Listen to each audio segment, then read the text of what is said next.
Councilor Olson to go ahead and start the meeting. Thank you, Steve. And I just want to say thank you to everyone for participating today. This is our kickoff meeting of, this is a mouthful here, our Housing Options Study and Action Plan Advisory Group. So just really excited that you all are interested in participating with us. This is kind of a culmination of a variety of efforts over the years to create housing options, especially in the unincorporated area here in Clark County. You know, a couple of years ago, we started looking more closely at some code updates that we could make just to try to get some little wins along the way. We approved ADU changes. We approved some cottage housing code language. We updated our manufactured housing language, and we also approved tiny homes. So those are just some of the things that we did to try to work toward housing affordability and options here in Clark County. And then this is just a natural progression of that effort, but really trying to get to the heart of what we can do here in Clark County. We're at 159,000 people in the unincorporated portion of Clark County. That's a really big city. But understanding that we have some opportunities here, and with this group, the best and the brightest can hopefully put us on a path forward. I'm not going to talk a lot about the process. I'm going to let Jackie and Steve and the group do that, but I just wanted to say welcome and thank you so much for your willingness to spend this time with us. Thank you very much, Councilor Olson. And I also want to echo that and welcome you all and thank you. We're going to do some quick introductions here. My name is Steve Faust. I am the Community Planning Director with 3J Consulting.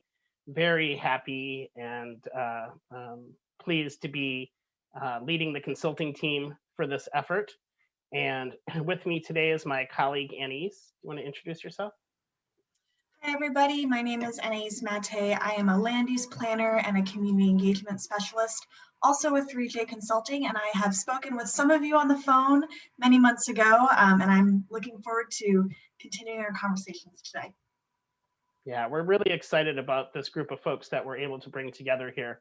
And with that, I'm going to ask Jackie to lead introductions of our county staff people who are either here in this Zoom webinar as panelists or participating as attendees. So go ahead, Jackie. Thanks, Steve. Hi, everybody. My name is Jackie Camp. I'm a planner with Clark County Community Planning, and Jenna, who you'll hear in a minute here, and I are your staff for the project on the county side. So we'll be joining you on all these meetings and helping coordinate in any way we can and getting you whatever information you may need. Also on the call on the attendee side, we have Community Planning Director Oliver Arjaco. So we're keeping him in the loop, and he may join us as a panelist from time to time, as well as Jose Alvarez, another planner in our department. That it will be of great assistance to us and has a great deal of background and knowledge on the county's urban area and zoning and development codes, as well as some other staff that will come and go from our department and public works and community services and public health. So we really hope to bring in all kind of resources for us to help us through this project. So other than that, just to give you a little background, so I also am staff for the Historic Preservation Program, so I sometimes wear that hat and can bring that perspective, as well as Jenna and I also work with the county's Commission on Aging. So we will also bring in perspectives from them, as well as we have a member on Nancy that's on the Commission on Aging, as well as an ADU developer, as well as our partner from the Area Agency on Aging and Disabilities. And then otherwise, we just do land use and long range planning. So just to kind of give you a background so you know where our backgrounds are. Jenna, I'll pass it to you.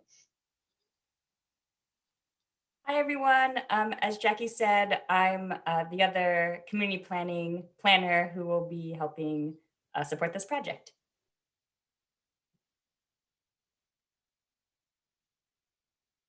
And with that, is that back to me then? Okay, great. Well, let's go ahead and ask all of you to introduce yourselves. I think Councilor Olson already did that. So is there anything else you wanted to say? I will only add that my background here is the beautiful Washington State University campus, less than half a mile south of me. And that a large part of this urban area that we'll be talking about is in District 2. So it does mean a lot to me, the opportunity we have here to take a look at housing options. So welcome again, everyone. Great.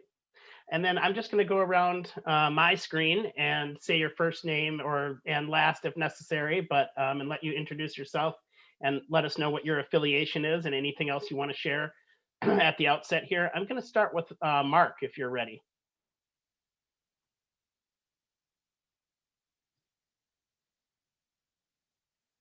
Oh, looked like you were unmuted, Mark, for a minute. I'll come back to you. Let's go with Martha. My name is Martha Meyer, and I'm representing the disability community. I have a adult son with a disability, developmental disability, so that's my interest, and also have done advocacy in the developmental disability community over the years. I also have some background with the Winter Hospitality Overflow. I worked at the church for many years that sponsors one of those. Great, thank you, Martha. Heidi. Hi, I'm Heidi Rosenberg, and I work with Camas School District currently, but I have also worked with Vancouver School District as well. And this area covers Vancouver more than Camas, but I happen to be the one that was available to represent schools. I've also, in my past, worked with nonprofit housing with ACE, which no longer exists anymore, and was part of the YWCA board for a while working with housing. So I'm looking forward to this process. Thank you. Welcome. Julia. Hello, everyone. My name is Julia Getchell. I'm representing large employers. I work for WSU Vancouver. Welcome. Eric. Yeah, hi, thanks for having me. I'm also here as a staff member of WSU Vancouver. I'm here as the youth advocate, first-time home buyers, I think recent grads, and also students that are coming to the area always have an interest in housing in the unincorporated area. And Julie, I'm very jealous of that background. My camera doesn't give me those types of backgrounds. But yeah, just moved to the area 3 years ago and absolutely interested in how I can contribute to this group. Thank you for being here. Bryant. Oh, you're on mute, Bryant.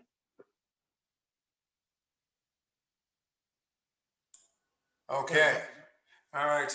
No, I appreciate the opportunity to participate in this group. My affiliations, several key affiliations. One is the Clark County Association of Realtors. The other one is the National Association for the Advancement of Colored People, NAACP. And then finally, I am a commissioner on the Clark County Planning Commission. Welcome, and thank you for being here. Ron.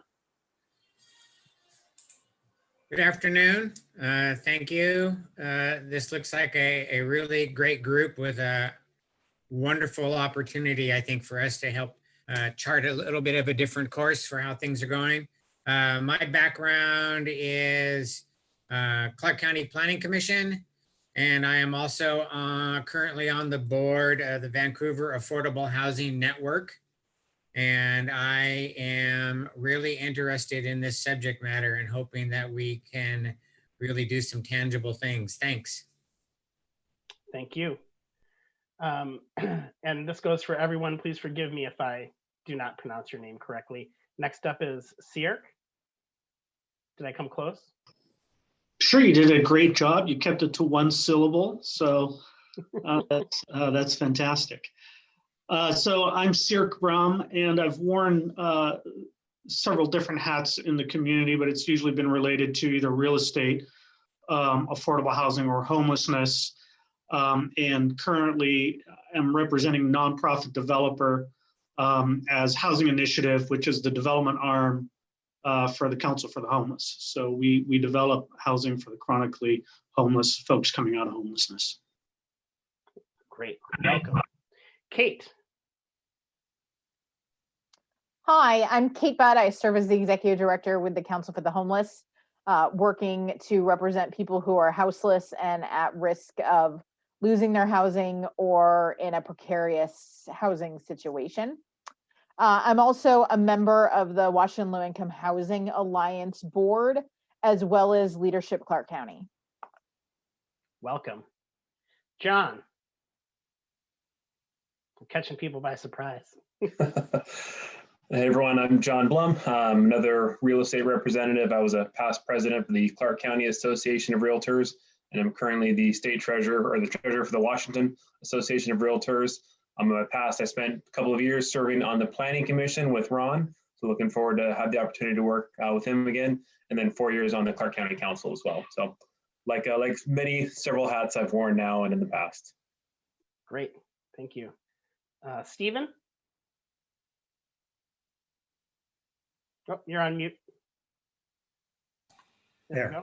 I'm Stephen Abramson. I'm the chair of the Neighborhood Associations Council of Clark County, which represents all the neighborhood associations in the unincorporated area of the county. So I'll be a liaison to take what goes on in these meetings back to the neighborhoods and get feedback from them.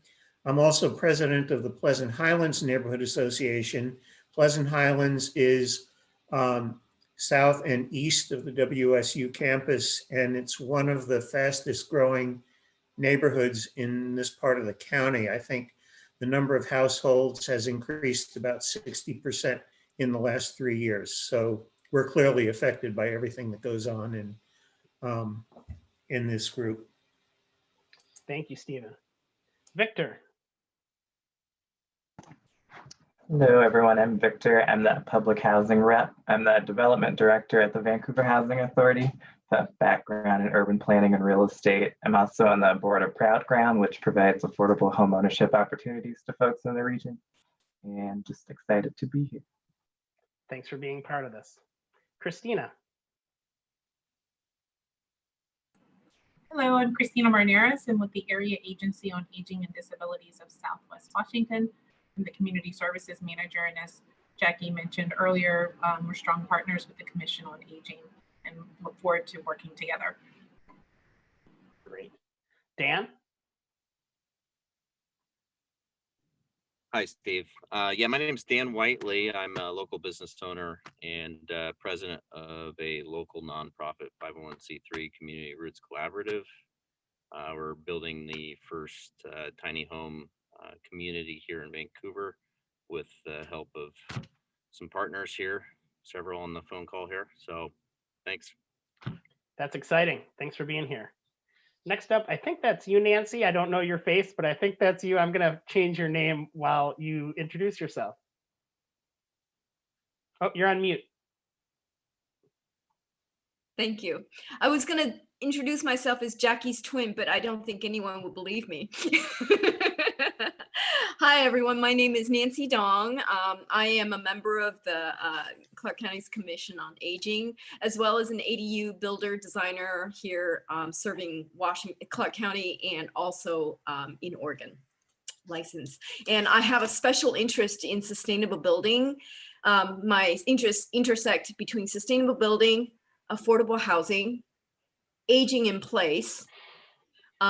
So basically creating community that allows aging in place, but also inviting more community, multi-generation. So, you know, it's a big ball. it's always growing. So glad to be here. Yeah.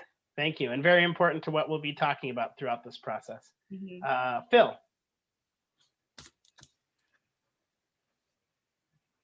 Hi, Phil Wiest. I'm with Ginn Group. We're a residential developer, primarily in Clark County. We work in a lot of different spaces, at least from my perspective. We do a fair amount of for-profit work in both the for sale and rental markets. So we've done a lot of small lot development with attached townhomes and small homes. We've got a cottage subdivision going in Clark County. We also develop smaller housing product for rent. We also develop multifamily projects and are getting a little bit into mixed use. But I think we operate in a space that provides housing on the affordable spectrum. You know, it's more entry level and that sort of thing. We also partner with, I think we're partnering with Dan Whiteley's group on the tiny homes. We're helping out with that project, and we partnered with VHA on an affordable senior project, and we're working with Second Step Housing. So we're working sort of in that full range of housing options. We do quite a bit of development. Thank you. I appreciate the opportunity to be involved. Thank you, Phil. Carol. Oh, you're on mute, Carol.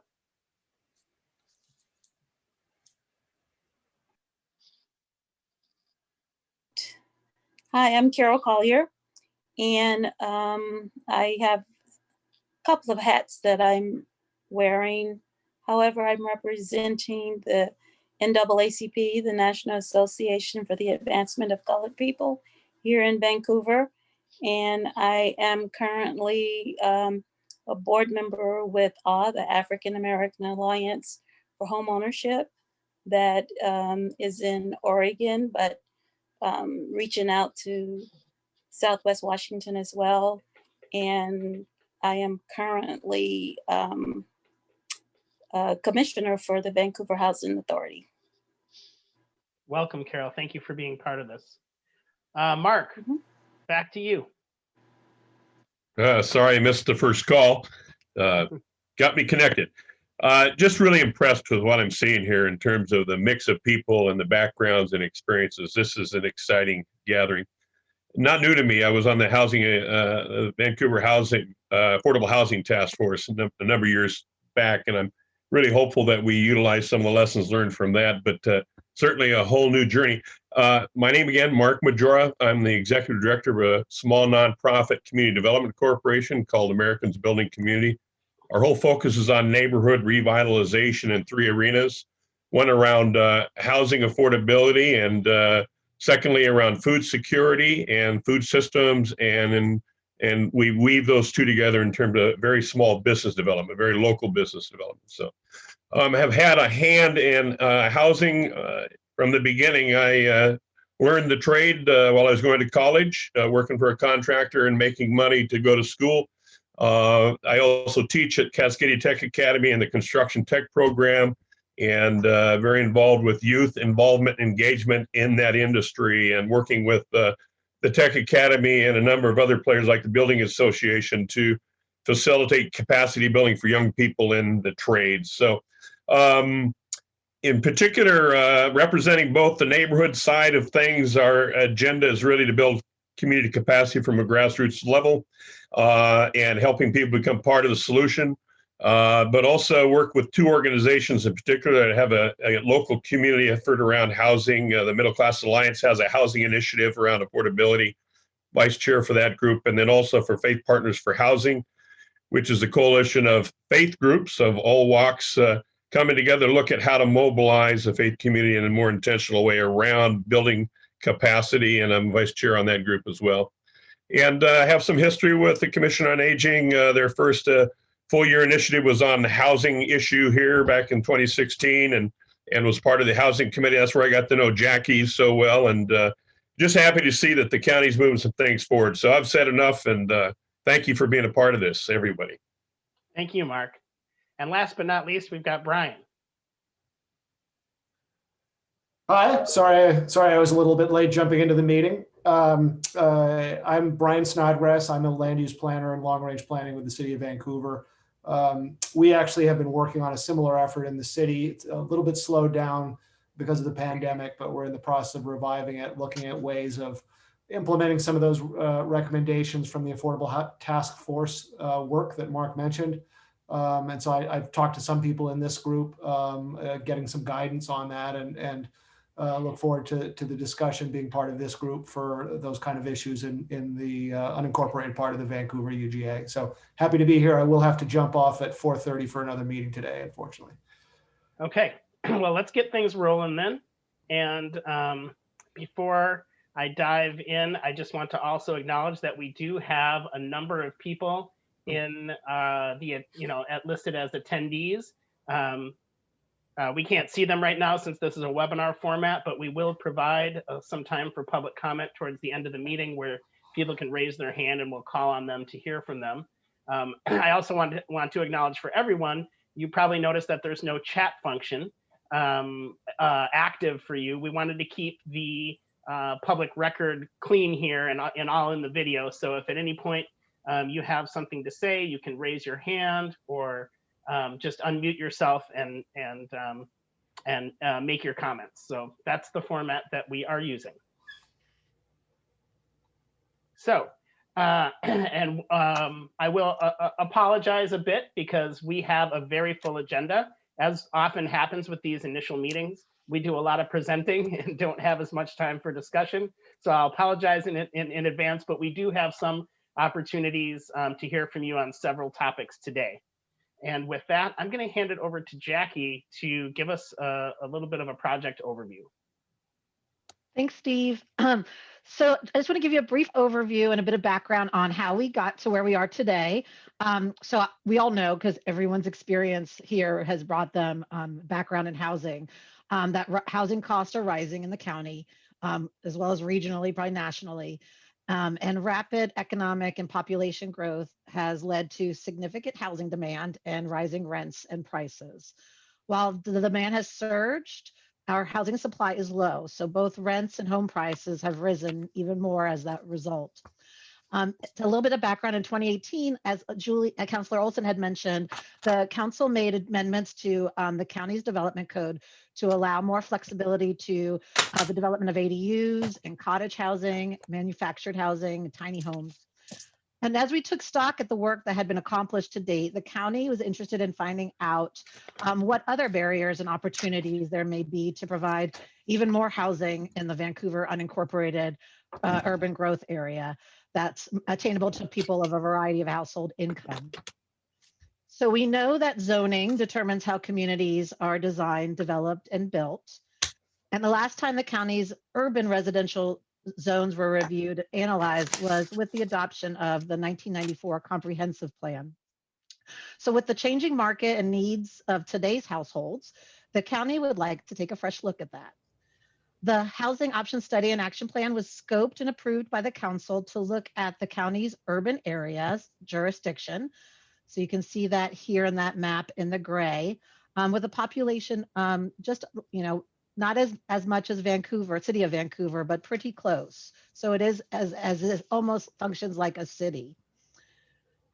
They wanted to see what barriers there are in the zoning, development code, and policies that may be restricting the ability to develop more types of housing, such as duplexes or triplexes or courtyard apartments, et cetera, which are appropriate in urban areas, especially areas that have a good access to transit.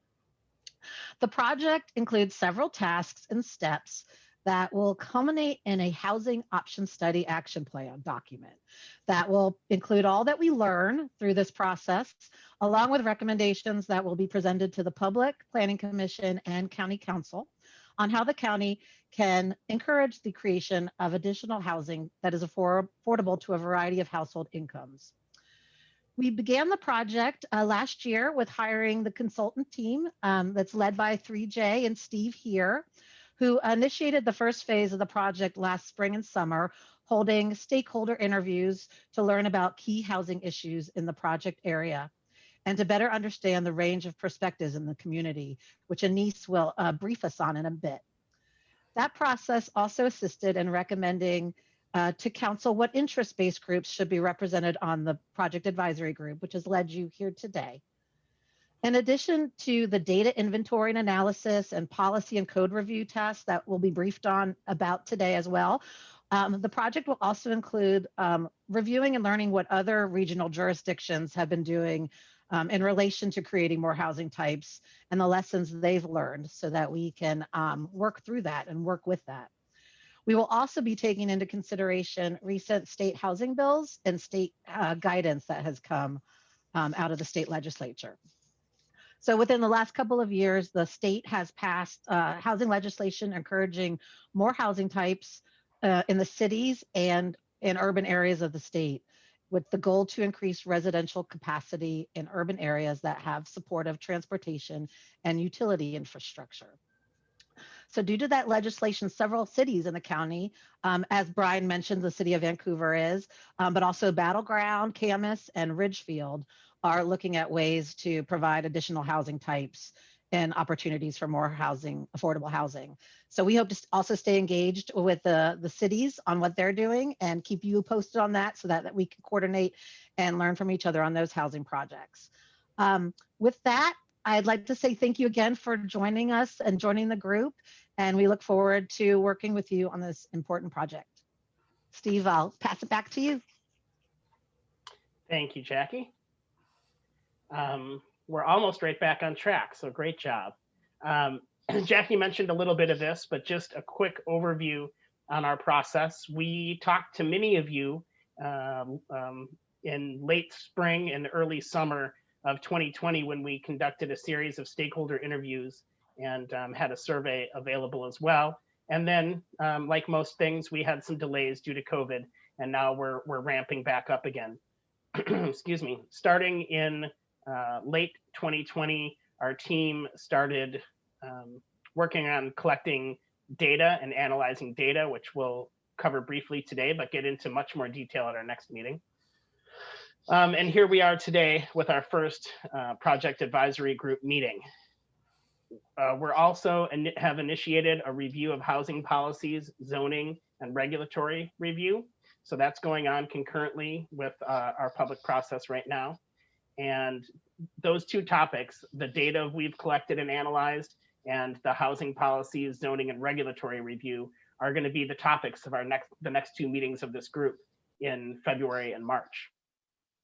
Following those two meetings, we're going to go through a period where we do a lot of robust community outreach to the extent that we are able to do so in a safe manner. And the details of this third phase where we're developing recommendations, the details have yet to be fleshed out, but just know that's going to be an iterative process where we're working with you to discuss potential recommendations, reaching out to the community to get their ideas and thoughts and opinions and comments, and also working with County Planning Commission and Council to get their input. So that we anticipate taking place starting in March or April and extending all the way through the summer.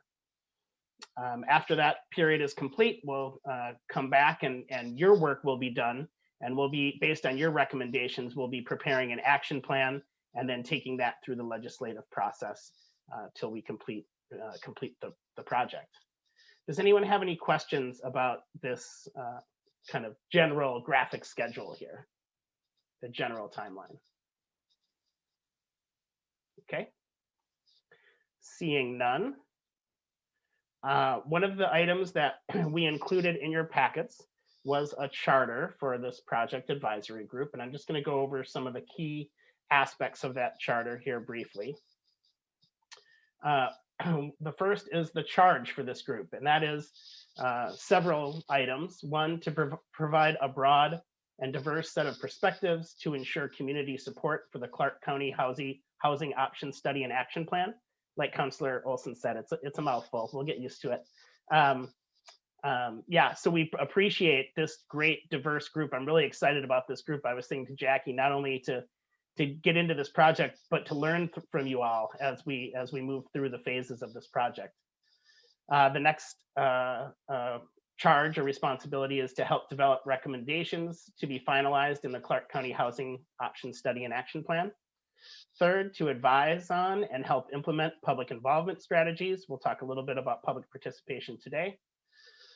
And fourth, to inform and engage constituencies, communities, and civic organizations. So we appreciate you all not only for the diverse perspectives that you bring to the table, but we also acknowledge that you have relationships with communities throughout Clark County that county staff might not have, that we don't have. And so we appreciate your help thinking through how we might conduct outreach to those communities. So this group will meet approximately 10 times from January through September. That's not an exact number, but we're going to be meeting approximately monthly. And we have identified several responsibilities for this group that we ask you to fulfill. One is to prepare for and participate in those meetings. Second is to review and comment on the work products that we put before you. Third is to help guide public outreach and engagement efforts. Fourth, as I mentioned previously, act as liaisons to your specific constituencies or interest groups. Host public events, and by host we mean we don't necessarily expect all of you to attend all of our large community events that we hold during our public outreach phase, but we do appreciate your ability to attend some of them and be a representative of this project. And then finally, encouraging community members to participate in this process, because we know that the more participation we get, the better our outcome will be. And finally, the county found, or the county identified a consensus-based decision-making process as something they desired for this project. And so I want to talk just a little bit about, for our purposes, what that means. First of all, we're going to consider a majority of our members a quorum in terms of decision-making. What we're going to do when it comes time to make recommendations is endeavor to reach consensus. And I think, you know, a lot of this will come more into play towards the end of our process when we're making those recommendations, and probably won't even notice that we're using a different process early on here. By consensus, we mean that you all, our representatives, seek to reach agreement on a mutually acceptable course of action. We want to make decisions by agreement rather than majority vote. And I think that's the big difference. Sometimes different committees, and we all have participated in bodies that use Robert Rules of Order and make votes to make decisions. We will not be making votes. We will be striving for consensus. We'll be thinking about recommendations, not individually, but as a package of recommendations that we put forward. In the case that I'll say that agreement is when representatives agree to support, accept, live with, or agree not to oppose a particular recommendation or decision. If we don't reach consensus, we will talk to the people who do not agree with what the majority of the group is in favor of, and try to find ways that we can tweak or revise our recommendations and strive for that greater consensus. Excuse me. There is the possibility that we won't reach consensus on some of our recommendations, in which case any minority opinions will be reflected in the recommendations that we move forward in the process to County Planning Commission and County Council. And then finally, we just ask that everyone participate fully in the process, seek to understand the interests of all, and work together to find solutions for all. Does anyone have questions? I realize that's it's a little esoteric until we get into the meat of it, but are there any questions on the surface of this consensus-based decision-making process? Okay. Not seeing any. I'm going to move on and hand it back over to Jackie to talk a little bit about the public participation plan. Steve, it looks like we might have a question from Ron. Oh. Ron, go ahead and ask your question. Yeah, thanks, Steve. Earlier in the charter, the items in which the group is going to be responsible for, it seemed like we're going to need to run through some ideas of obviously clear understanding of what problems we're tackling, and then the methods that we intend to put in place with some measurable ability to say whether these changes that we're proposing could be monitored for the results that we're going to be hoping for.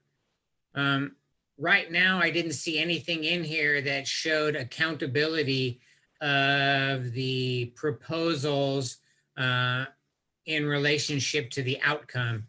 And I noticed with the group that's participating, it's a very wide-reaching group, and I'm sure the constituents of those different groups have different desires. So it appears to me that we need to be able, during the course of our time, define what it is that we're trying to impact, and then this group should be able to show something in the form of measurable methods for outcome of change. Thanks, Ron. And I'm going to try to, jump in if I am misinterpreting what I heard from you. I think the first part is understanding clearly what the purpose of the project is. I think Jackie covered that in her project overview, but Jackie, do you want to say anything in terms of maybe stating it more concisely in terms of what we are hoping the outcomes of this project will accomplish? Yes, for sure. And I think a lot will, as we get through the different tasks and the data analysis and housing needs in the area, we'll even have even more information to go with. But essentially, the county wants to look at how we can provide additional housing in the urban area of the county. Right now, we have a lot of single family housing zoning and housing, and not as much of kind of that variety. So looking at, is that appropriate, and are there barriers as to why that's not happening?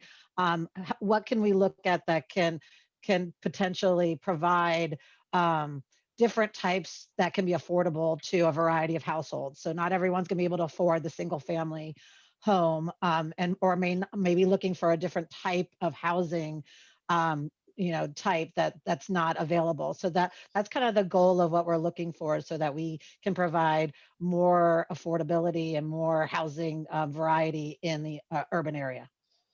Thanks, Jackie. And you touched on the second piece, which is how are we going to measure the effectiveness, I think, of the impact of the recommendations that will come out of this process. And I think that will evolve over time. Over the next 2 meetings, we're going to be taking a much closer look at what we have data to track, what information we have, what the areas of influence are. And then as we start to move into that phase of developing recommendations, we'll certainly be taking a look at what impact those recommendations might have and ways that we can measure them. So that will definitely be part of our process. And so I hope that answered your question, Ron, for now. Okay. Mark has his hand up. Go ahead, Mark. He has his real hand up.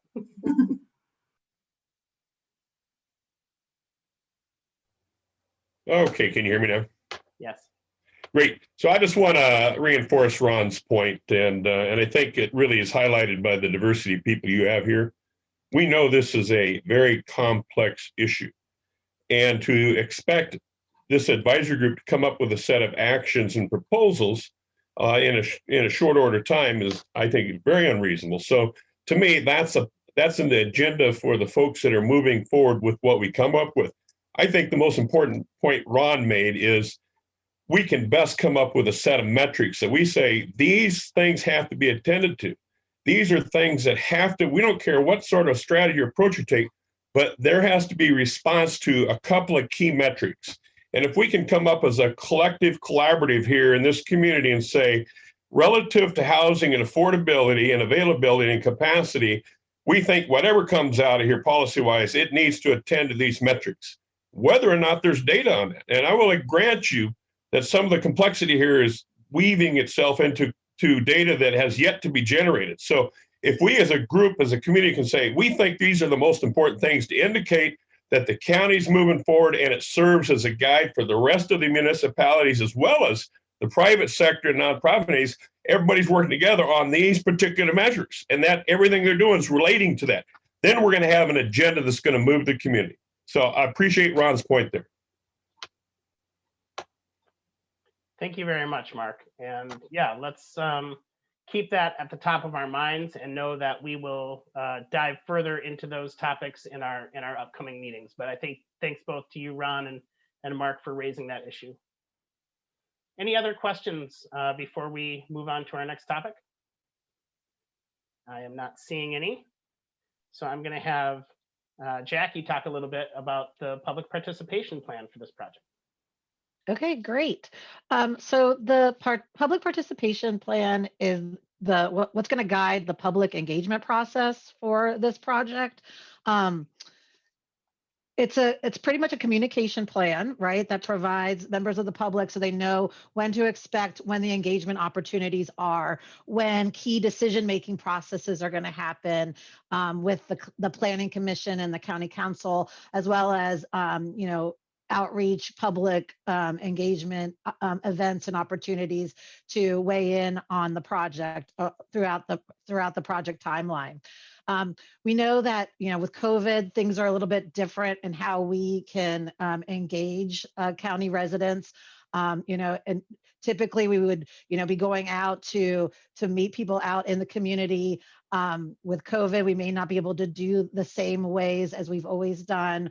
And plus, we always want to try some other ways to reach out to as many people as possible that want to participate. So the public participation plan kind of lines out some goals that we have for the project and the engagement piece. Social equity and justice is one. Community members who are most vulnerable to rising housing costs, we want to be able to be at the center of the project. And in those groups that we have interest-based groups represented on this PAG, we hope that you can help us with reaching out to those groups and how to best do that to get everyone engaged that would like to be. Another one is accessible participation. With online activities, we want to make sure that that they are accessible as much as possible. We'll both have computer and probably phone options for those that do not have internet access, so that they can still participate. We may be thinking of field trips that people can do individually on their own to go take a trip and check out some things. So things like that we're making sure that we are providing different languages when requested. So you'll be seeing things like that. Meaningful participation is another one of our goals. We want, which means for us that it takes place early and throughout the process. So there's time for people to digest and discuss and learn, and so that they can provide input on that to be considered when you're making and developing the recommendations or whatever comes out of this group. Transparency and accountability is the fourth goal there. We want to make sure opportunities will be clearly defined and advertised, where the public can provide timely input, and so that there's opportunities to affect decisions. So will there be an ongoing record of input and questions and responses that you'll receive from members of the public. We're going to make sure that they are forwarded to you as received, and we will post them on the webpage, on your meetings page, so that people can take a look at those as well, and you'll be able to discuss those at your meetings. Otherwise, we can probably go to the next slide. Here, this kind of shows the variety of outreach tools and public participation tools that we'll use. Of course, we've got the Housing Option Study and Action Plan website that we hope to keep posted and up to date. And if there's something on there that you would like to see, just let us know and we'll get that information posted. It'll provide information about the project advisory group meetings and the information that they're reviewing. We also we have an email distribution list. So we have a website or a link that people can go to sign up to receive email notifications about things that are going on in the project and your meetings. We hope to use also social media for when we get to a point where we're advertising for public events or reviews of documents or reviews of information. We also will utilize, the county's communications processes, news releases, and things like that to get the word out. Stakeholder interviews was a great way to kind of start the engagement process, to kind of understand the perceptions of housing and what's going on specifically in the unincorporated Vancouver urban growth area. So that was our first kind of outreach to get people to hear from them about what their perspectives are and get them engaged in the project. And then, of course, we'll have various public meetings, your project advisory group meetings, but along as well as the Planning Commission when we brief them and have work sessions and hearings, as well as County Council and any open houses or any outreach activities that we have. And we'll utilize print materials as much as we can and have host a bunch of information and things on our webpage. And of course, if people need printed copies, to provide that as well. So I think that kind of covers it in a nutshell. We posted the actual whole document on the webpage. So feel free to take a look at it and let me know if you have any questions. Oh, yes, and we have some discussion questions here too. So we kind of, as part of the project advisory group, you represent certain interest groups. So there's a couple of discussion questions that we wanted to see if we can get some input on. First one, are there specific stakeholder groups the county should be sure to prioritize in our public participation efforts? Anyone want to jump in on this one? Raise your hand or jump in.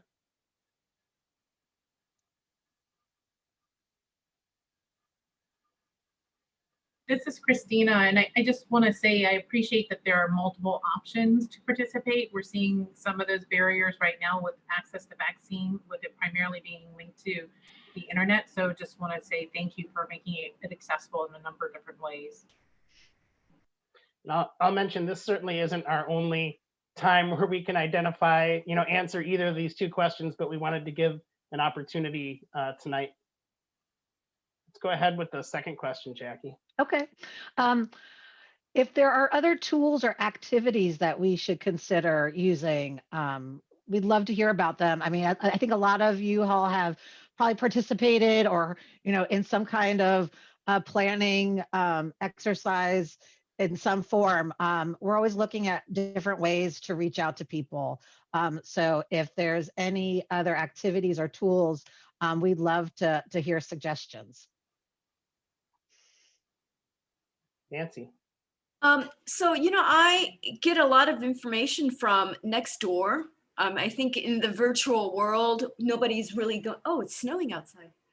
I just realized nobody's really coming face to face. And so virtually we're now connecting and I find that to be a very good platform to get messages to our neighbors and to the community is through Nextdoor.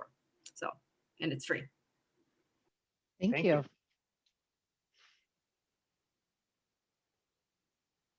Stephen? Yeah, one of the things that's important, especially in the residential areas, is that there are a number of people, I think fairly substantial numbers of people in several neighborhoods who are aging in place and don't have computer access. This is a problem that we face with the neighborhood associations in particular. So it's important to utilize printed materials and other ways of notification that would bring these people into our comment and public participation efforts. Thank you. Go ahead, Nancy. So there's also the Messenger. I have a subscription to the Messenger and I get them on a regular basis so that there may be possibility to have a public announcement page and that will reach the people that don't have computer access. It's another thought. Thank you. And Stephen, we're certainly very aware of the limitations of online engagement, not just for senior communities, but a lot of different communities that have barriers to online participation. And we'll be doing, with the limitations on in-person activities, we're going to be doing our best to find other ways to reach out. And to the extent that there are telephone lists, or we can use printed materials, or other networks that already exist, we'll actively seek those out. And if people have any of those ideas, please pass them along. Mm-hmm. Did I see any other hands raised? Kate and then Mark. So I have a number of both stakeholder groups and ideas, and what it makes me think of, because I would just rather submit them through email, is we're really missing out on engagement opportunities by not having the chat, to be honest. One of the strengths of meeting virtually is that the chat's available so that we can interact in more than one way. And to kind of go through each person and each question, it's less efficient to do that without the chat. So I just want to share, I hope that you might give a second thought around adding the chat, because I think that it's actually a deficit to not have it. Thanks, Kate. Well, I'll talk with Jackie and Jenna and see what we can do there. Mark, go ahead. You're on mute, Mark.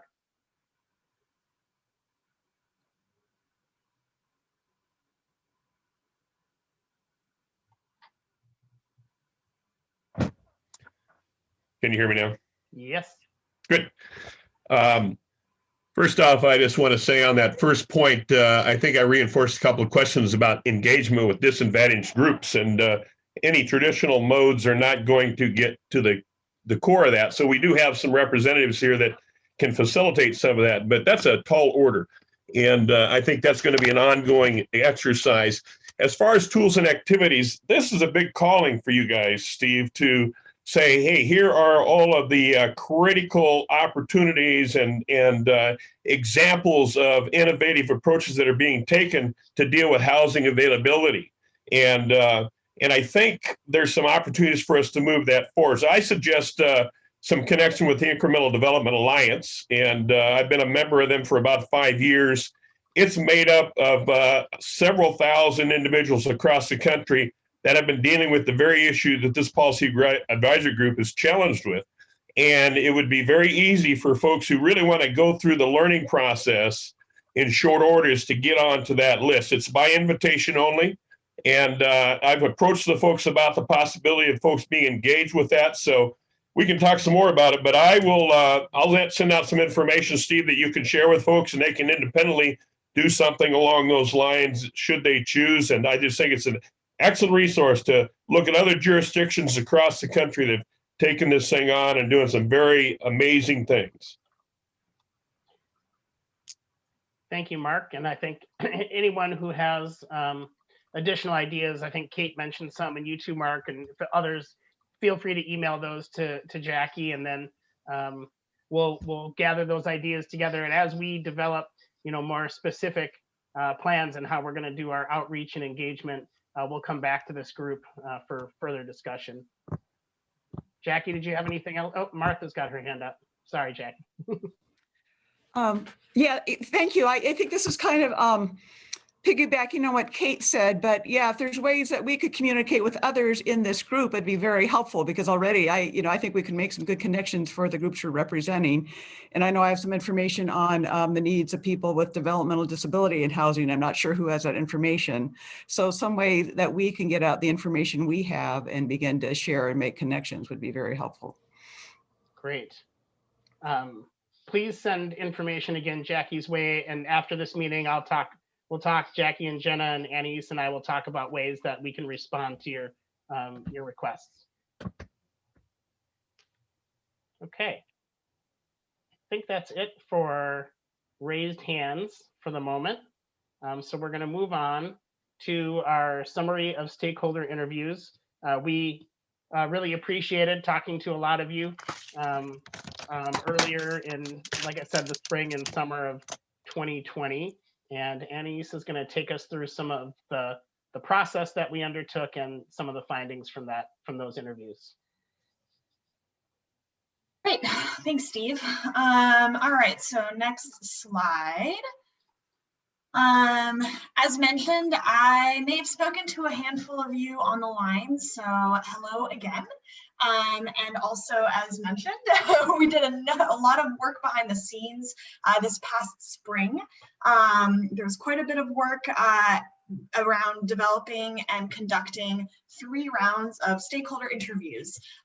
So the purpose of these stakeholder interviews was to first and foremost identify the full range of issues related to housing within the unincorporated area, and then also just understand what all the different perspectives among key stakeholders and community leaders that represent a variety of expertise on housing. So we did a couple of things, mostly under the umbrella of stakeholder interviews.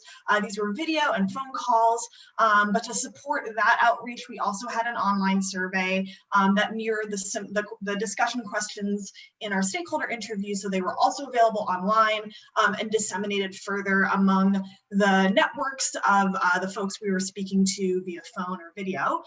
And then towards the end of that phase of outreach, we also were able to convene a focus group of real estate brokers in the area. So we're able to really kind of come at it from a variety of different avenues and speak to lots of different folks. So you'll see on the right-hand side of the screen just a list of some of the people we were able to reach.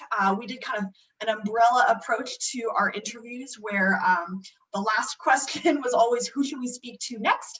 And we're able to really grow and develop our list of stakeholders for further interviews. So we had essentially 3 full rounds of interviews, and that really helped us get to a lot of different groups, organizations, etc. Throughout that process. And in total, we spoke to about 70 stakeholders over the entire phase. And then, so in terms of kind of the key questions that really frame the discussion for this initial work, I'll go through them and know that some of these questions were always organized a little bit differently based on the audience, whether it was a community organization you're speaking to or a developer. But generally speaking, the key questions included, what are your observations about housing development in Clark County and also just the unincorporated urban growth area over the last 5 to 10 years in terms of both options and affordability? The second was about the county's development regulations and whether or to what extent they help us implement goals to encourage more diverse and affordable housing types, and also just identifying what are some key barriers that exist within development regulations. Another question was, from the stakeholders' perspective, what are some types of residential development that seem most promising in Clark County? The next is, are there any development regulations, tools, practices from other jurisdictions that the county might want to consider adopting? So really having a discussion about what are some best practices out there, both regulatory and non-regulatory. We also had discussions around impacts to existing and naturally affordable housing and or the issues of displacement for more vulnerable community members. So kind of what that has looked like across the county over the last 5 to 10 years. We also asked about where new housing should be located. You know, should we be focusing housing in areas where there are few options already, or should we be focusing new housing or encouraging new housing in areas where it's already been quite successful? And then, of course, as I mentioned earlier, our last question was always, who should we speak to next? So that was kind of the overview of what we discussed and how we framed these discussions. So I know that you received a stakeholder summary that detailed all of the different ideas and thoughts. I'll touch a little bit on each of these key themes just to refresh your memory if no one's seen the summary yet about kind of what are some key ideas that came out of these discussions. We did our very best to cover the full spectrum of ideas and observations. So everything was captured. So in terms of the theme of housing types, almost all of our interviewees were observing housing development that was predominantly large lots, single family housing, targeted for above 100% AMI, which in 2018 was about $71,000. Demographics, however, are shifting towards an aging population, younger families, and median incomes are generally being eclipsed by what the market is providing. And there are also just fewer options in general that are available to a wider proportion of the population. And there was also some interesting emphasis from stakeholders about just the importance of new housing development and the need to have more functional floor plans in general to accommodate more flexible living arrangements. I think this was, a lot of these interviews were held last spring, so COVID was really shifting the way people were working and living. So I think this was a pretty interesting topic that came about as a result of our overall circumstances. Zoning was another key issue that came up. So much of the discussion that we had in these interviews referenced the oversaturation of single family zoning. There's also some confusion that folks pointed to from overlapping residential density ranges and urban zones, some thoughts that there were some misplaced minimum and maximum average lot size standards, and then also some sentiment about lack of high density zoning along major transportation corridors, and also poorly located commercial zoning. So a couple of thoughts there. Land supply, land availability was referred to as one of the more difficult challenges in Clark County. So many comments noted that kind of what is out there is already fairly encumbered. It's either expensive to build or develop, and often hindered by wetlands and a lot of other environmental constraints. So another key barrier. Infrastructure, also another huge barrier to development, not necessarily unique to Clark County, but certainly a key element to development. There was note that there are many parcels that kind of make up the land supply in Clark County that actually can't very easily be served. And there's also a disconnect between infrastructure investment and where housing is expected to develop. So these are all thoughts and perspectives and observations. Development review process, there was discussion about how there's a lack of concurrent review for plans and how that can potentially create conflicts between all the different departments like planning and engineering and code. This causes costly delays. There's also a desire for clear and objective housing goals that are generally shared and understood across all of the different departments that touch these land use applications. And it was also noted that this is an area, the development review process is an area where the costs can be some of the biggest variables. And so this could also result in some significant cost savings over the long run, whereas some other variables are much more, or some other costs are much more fixed, like land costs and utility costs. So this is kind of an area of opportunity was also, that was also highlighted.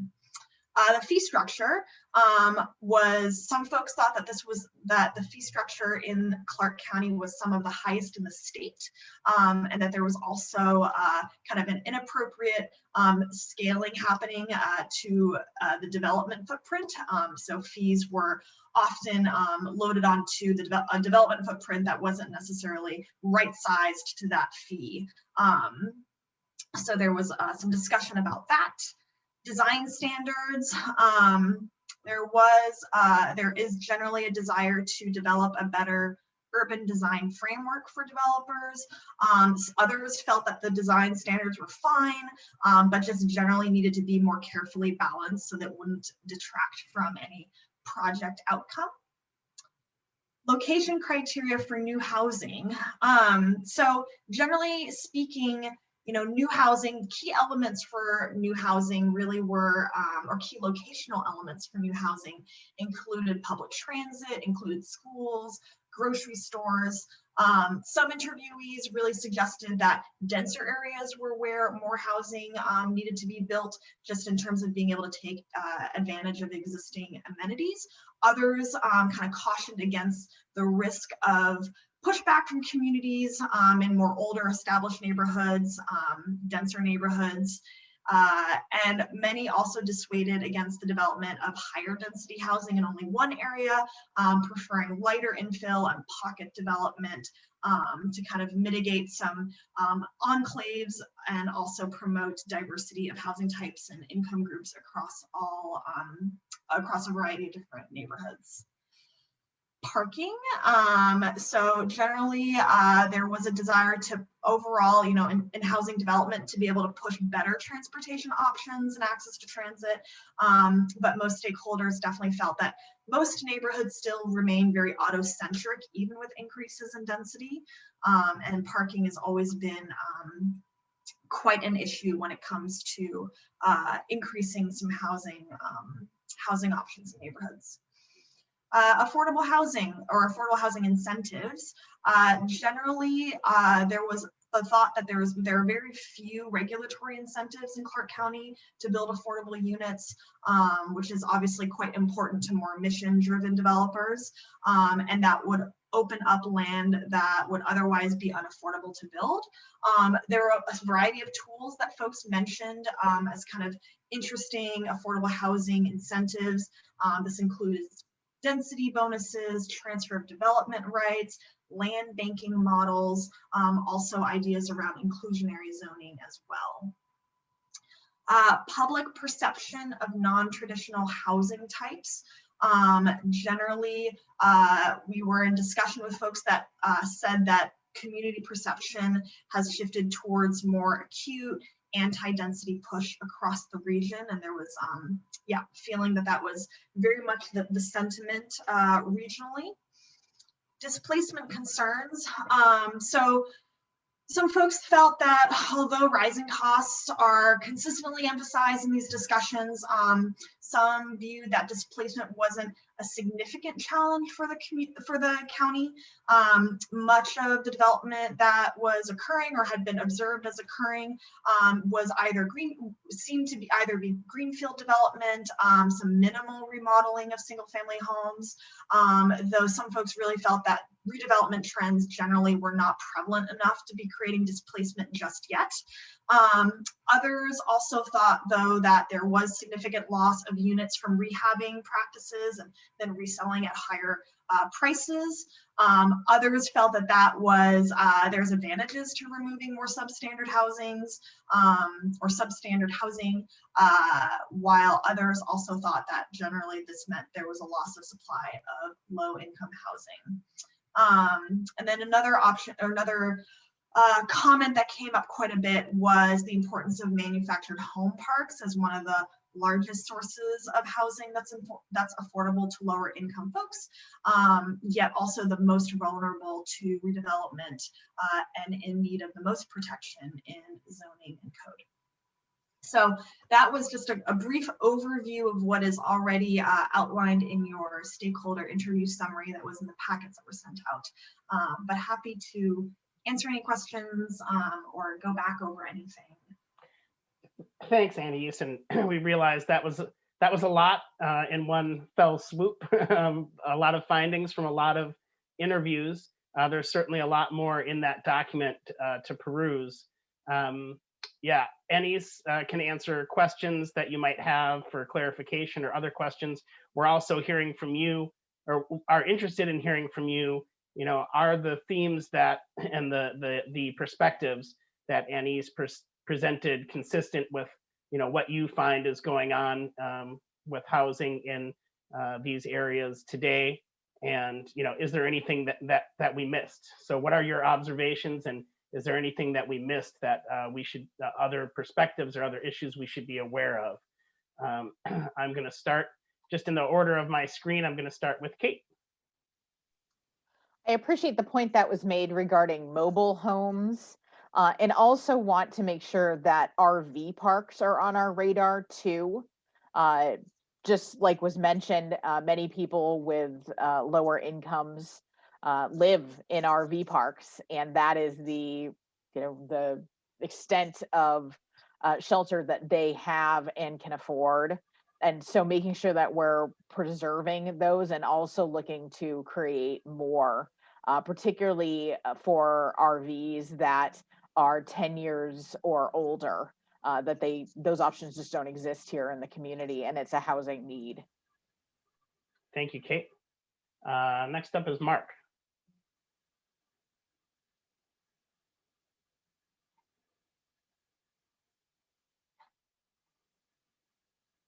Oops. You having trouble with the mute function there, Mark? I can come back to you. There we go. Go ahead. No, you go ahead. So again, I'm feeling like the necessity to have us get focused on how do we distill this information. And it's not anything unusual from what we've had, although I would say that I would assume that if you went out and interviewed all those folks in the early days of COVID and you went back and talked to them now, especially what's played out, you're going to have a much different answer. But I think the point in this is what are the key components out of these themes that dictate what needs to be done to be responded to, and then how the strategies how are they evaluated based on what we say as an advisory group needs to be done. So two things that just came out of this last presentation: displacement and buildable capacity. There's a mix of definitions and understandings about that. If we can boil those things down to a couple of key measures that are reflective of every player's action in those arenas, then we're moving forward. Thank you, Mark. Next up is Ron. Yeah, after looking at the document that came out from 3J and reading it over, it really looked like, well, welcome to my world in the Planning Commission. All of those issues are items that we're struggling with on a regular basis.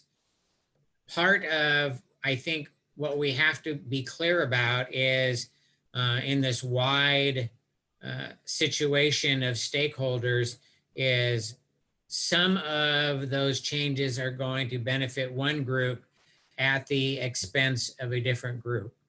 And I think we need to be clear that the reason we're in this position is most of those rules and regulations were put in place to service one particular segment of the community. And as we go forward, I think it's really important for us to say that we have a clear understanding of who is going to be benefiting and how are we going to mitigate the impact towards the other community in some fashion, so that this isn't something that has the appearance that this broad brush wipes out one group for the sake of a different group. Just as one really quick example, the idea of trying to have building standards put in place to allow a more graceful and ability to have aging in place, to create building standards as a mandate adds a particular cost. To eliminate stairs adds square footage on the ground, which increases lot sizes. Those things are genuinely very beneficial to one group, but they're going to have ramifications for another component of the population. So I think that compilation that was put together by 3J is wonderful for all of the people participating as panelists. If you haven't read it in detail, please take a moment. It's there and it's available for us. And I think it's really important for us to read it because it starts showing us the juxtapositions of what we have chosen to do and what we say is not working now that we want to change. So I appreciate the work and effort, and I think it's not a roadmap, it's just the current state and something that we're going to have to figure out how to work through. Thank you, Ron. Jackie and Jenna were clear in the direction they gave us, that they didn't want us to just identify the most common themes we were hearing, but really present the full spectrum of comments that we were hearing, so we understand, like you said, that any action can have multiple consequences. And of course, we'll want to seek out those recommendations we can implement that will result in multiple benefits, but we do need to recognize that yeah, there are many impacts and we need to be aware of them all. Next up is Phil.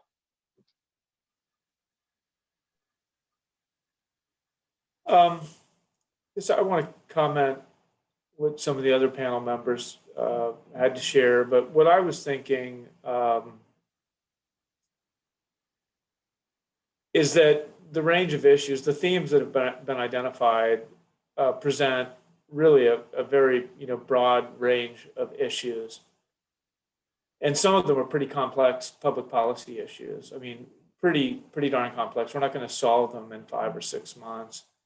I think the work that we do, I think, and I don't know that we would all agree, but I think the work that we do on this committee, it would help to have a screen that we apply as we go through these many themes and try to identify those things that are maybe low-hanging fruit, those things that are more complex, a longer term maybe approach. It would be nice to come out with some policy recommendations, that can address some items maybe to get the ball rolling, and then identify those that require more work, just because there's so much here. And I think, I think that affordability is just such an acute issue. Supply is such an acute issue, whether it's rental tenure, entry-level workforce housing, we're just having trouble keeping up with demand. So to the extent that we can craft concrete actions that policymakers can do something on and soon, that would be helpful. Not to ignore the broader complexities, but I would like to have a bias towards those items.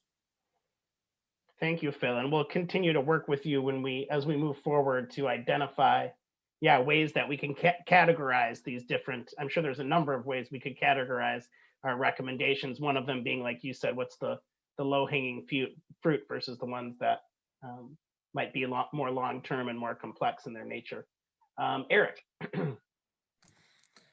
Yeah, I think I might just be hammering some of the same points Ron and Mark were making about the complexities, the language, and then the clarity that we need around it, because some of the statements like the public perception around acute anti-density housing, what does that mean? What were the stakeholders asked? Were apartments unwelcome in their backyard, or what is that sentiment? Because I do think crafting those metrics about what does it mean can definitely shape that public perception, and then perception is what it is, but also this group needs to work to identify solutions. So understanding those concerns are going to be important. Thank you, Eric. Anyone else have any observations or maybe perspectives that you didn't hear represented Martha, I'll get to you in just a second. Yep. In what, as was mentioned, admittedly a high, high level overview of what is in that document and all we heard from our interviews. Go ahead, Martha. Well, it's just occurring to me, and I don't know if this is within the scope of what we're doing, but how much do we need to be about changing people's perceptions and attitudes about housing? We know that there's a propensity to want, single dwelling housing, but again, maybe, some of our job should be to expand people's idea of what a great livable community is. Yeah, I don't know that I have an answer as to, how much education. I mean, I think education is part of what we're going to do with our outreach. I see Jackie nodding her head. So, but yeah, that's something that we'll definitely take a closer look at as we, near that public outreach phase and start to design that in greater detail. Anyone else with any thoughts or observations? Nancy's raising her hand, I see. I agree with what you just said, Martha, and I believe that we need to think outside of what our existing single-family home, apartment building, condos, townhouses, etc., multi-use, and expand into what does it look like to have a cottage cluster? You know, the whole infill project that Portland has done, I think there's a lot of thought and a lot of good that is bringing to the community that is adding density. And that's worth for us to use kind of as a, you know, instead of reinventing the wheel and glean out of it what could be useful for us. And I, for one, really love the idea of having independent living, but in a big lot. So that fosters community, provides affordability, but at the same time, you know, have privacy. So that's just something that I'm just adding to the soup pot and feel really strongly about it and definitely want to talk about it. So thanks. Thank you, Nancy. And I think it's been mentioned several times, but if there are, I think Mark in particular was talking about efforts elsewhere. If you've seen either examples of different types of housing or approaches, you know, we'll get more into this, but as well as educational efforts that other places have undergone, where we certainly would like to see those and include them in our research. Okay, anyone else? Well, thank you for those comments. Again, we're at the very beginning of this process, and there's a long way to go, but we appreciate your initial comments today, and we appreciated the time people took to participate in those interviews, because it does help us at least very initially start to get our arms around all the different topics that we need to include and issues we need to include in this process. Okay, the last thing we want to run by you today is what we're going to be discussing in our next steps. This is according to our scope of work as task 2. Task 3 is the data collection and analysis. And originally we had anticipated that this meeting with all of you would take place before these next tasks were initiated. But just due to the long delay, we found the need to kind of start to get the ball rolling at the same time that we're meeting with you.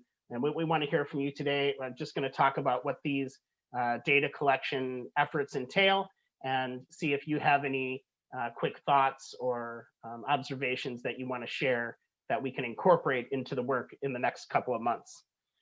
So the data collection and analysis, some of our goals here are to determine what the needs and market gaps are that this project can solve for. We want to help illuminate potential opportunities or barriers to housing production and compare county-produced capacity projections with housing needs projections. And I forgot to mention at the outset of our meeting, we have 2 consulting team partners in this project. One is Echo Northwest, and they are undergoing this. They are taking on this really heavy data collection and analysis piece of the work. And then Jet Planning, which is our lead when it comes to development code and zoning and those types of regulations. So this is, I'm not going to go through each and every one of these bullet points here, but Echo Northwest provided us with a snapshot of the different types of information and data that they're collecting and analyzing and will be presenting to you next month. And they have different categories here: current housing inventory, future housing need, housing market conditions, demographic, and households. And I'm going to pause for a minute so you all can kind of take these different data points or data that we're collecting and analyzing in, and whether it's today or an email to Jackie, if there's information that you think would be really vital to our process that we should be collecting, we'd love to hear about that from you. So I'm just going to pause on this slide for a minute, but we'll make this PowerPoint presentation available. And I also included the task, the scope of work we included it in your packet, so you can go back to that for a little bit more information about what our approach is here. Phil, go ahead. Yeah, just on housing market conditions and housing inventory, I don't know how they can cut this, but and you'll ask them, you can ask them, they're the experts, but identifying housing by its age can help a lot. You know, developing a brand new project is a lot different than trying to rehab a 50-year-old project versus, I mean, in trying to decide how to make sure stuff is affordable and accessible, I think it's important to know what the age of the housing stock is. So that's sort of a cross-cutting piece of information that might prove useful. Great, thank you. Any other information that comes to mind that if we are able to get it would be helpful? Ron. Yeah, just looking at this and having been working with Jose recently on the vacant buildable lands analysis, we're going to still be faced with the issue, I think, of the idea of inventory by itself does not make it affordable. And what I'm seeing here is household income by AMI and tenure.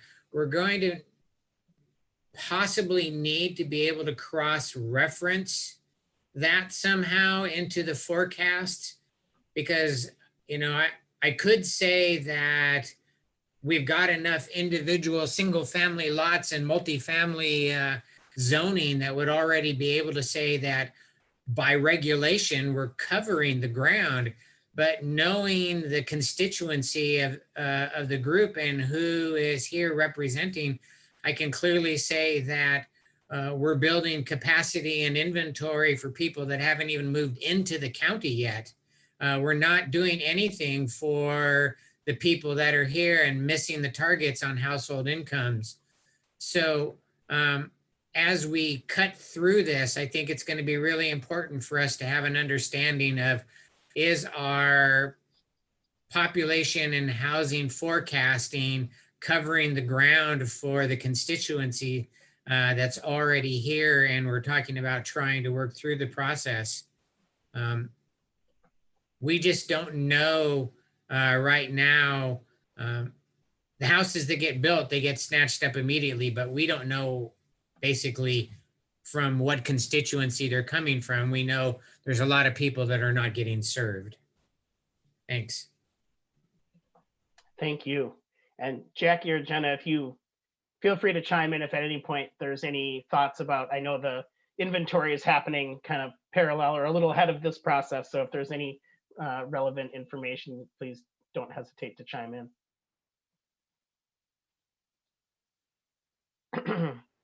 So thanks. I think we focused, most of those comments were focused on, oh, John's got a yeah. Sorry, I wanted to chime in and agree with Ron and think, so I think there's really two aspects. I think what Ron's talking about that we need to work on there. The first is the inventory. We need to make sure that we have the right kind of units that are being constructed. But then that doesn't need to pair with other programs that we can look at in terms of how to make sure that then when that unit is built, it may be a unit that works for aging in place or works for someone with developmental disabilities, but our inventory overall is so low that it gets snatched up by someone who maybe doesn't have those special needs or those, that requirement. So how do we not just create the inventory, but then also create incentives and structures to make sure that those units that are really well fitted for whatever that constituency is also available kind of on a, or streamlined to be able to get to those constituencies. And I don't know how we get there, but I think Ron's point is right. We have to first create the inventory. They also make sure that the inventory is getting to the right people. So I think those are kind of parallel processes as we go through this. Thank you, John. Thank you. Nancy. Can you go back to the last slide? Yes. Regarding the data points? Because I think something that's missing that could be very helpful is the migration data on people that are coming from out of state, that are coming from, there's a huge exodus out of California.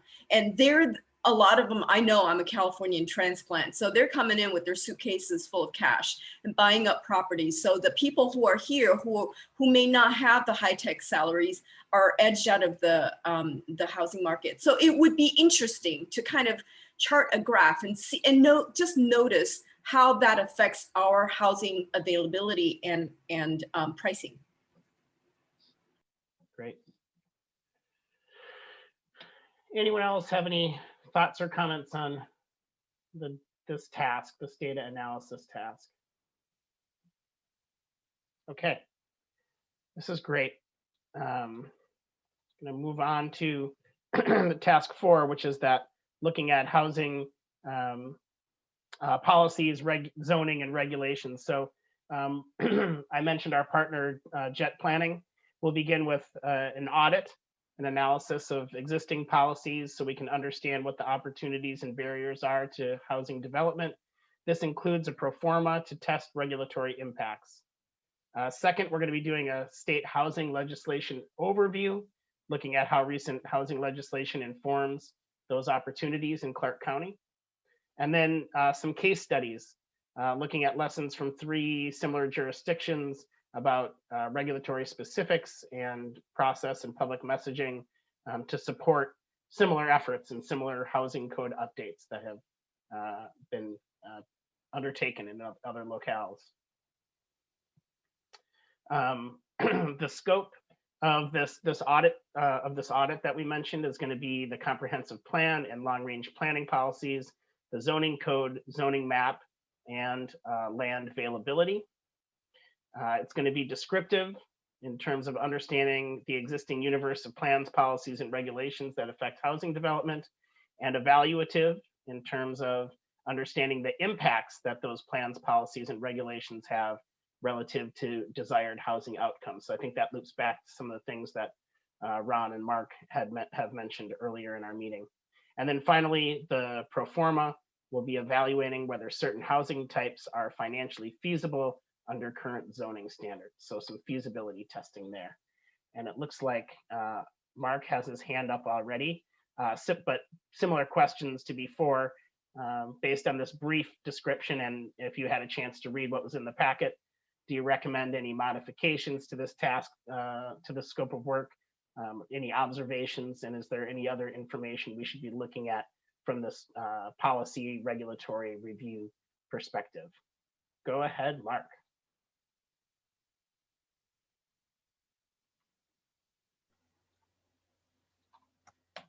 Got me now? Yep. Okay, great. So I would just make the comment that this data analysis process is limited to what we've done before because we have not yet articulated as a community what are the important things that need to be attended to. So in my mind, the more effective agenda for evaluating efficiency of various options should be grounded in a qualitative statement that says this is what the community as a whole says needs to be done to attend to the issues. And that should be grounded in the most broadest sense as to how it relates to the various interests that we're trying to attend to. And then the data collection design and plan and analysis is based on those sorts of factors. We're kind of going a little bit behind the course, not saying that what we're gathering is not relevant, but its relevancy is not yet evaluatable because we don't have a broader structure of assessment saying this is what's going to move the dial forward around these 5-6 key issues. So, working in process, my experience has always been data collection and running with what you got consumes a lot of time and energy. So it'll be very easy to miss this critical step. And I'm not seeing that being designed into our process.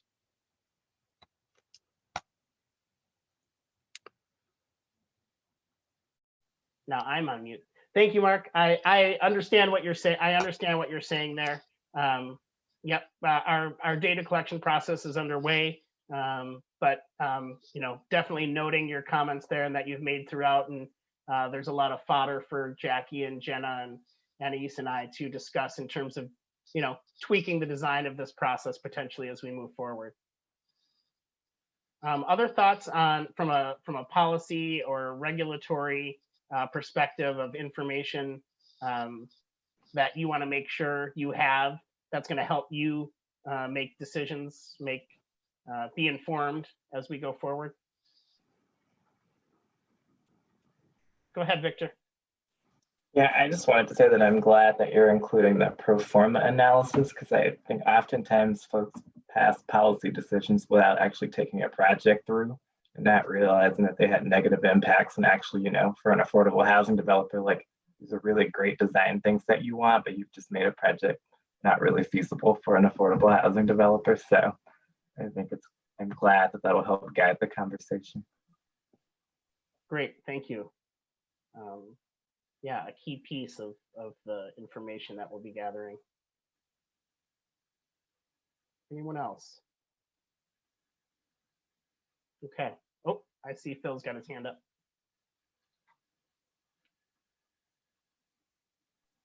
I'll be quick. And this probably isn't a very good comment, but I'll share it anyway because it came to mind. But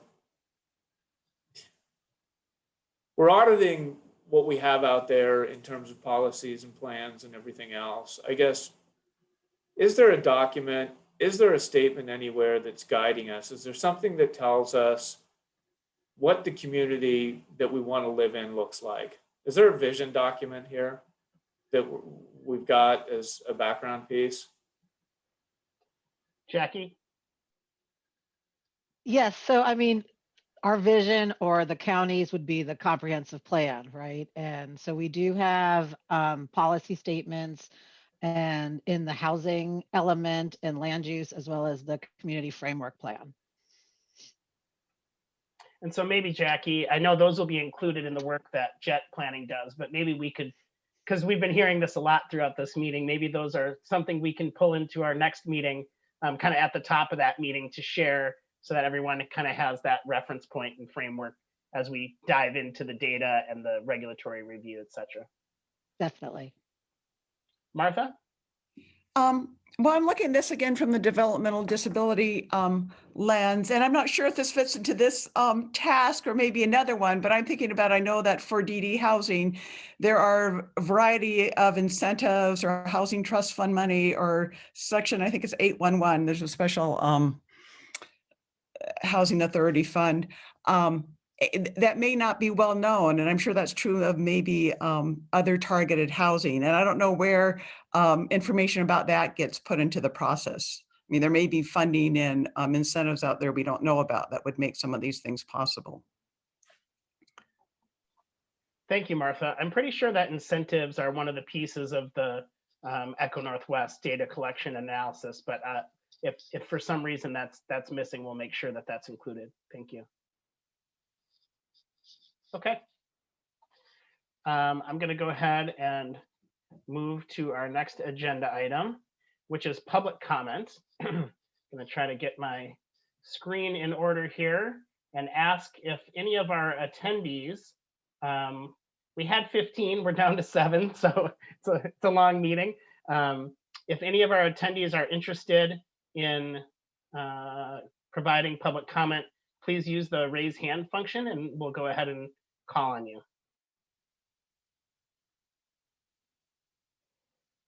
I see we have some staff and then a few other folks and a few folks on the phone. Is anyone interested in providing some public comment today?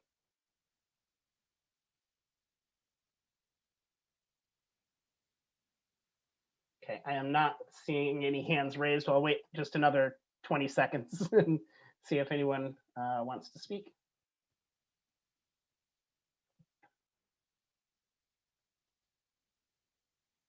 Okay.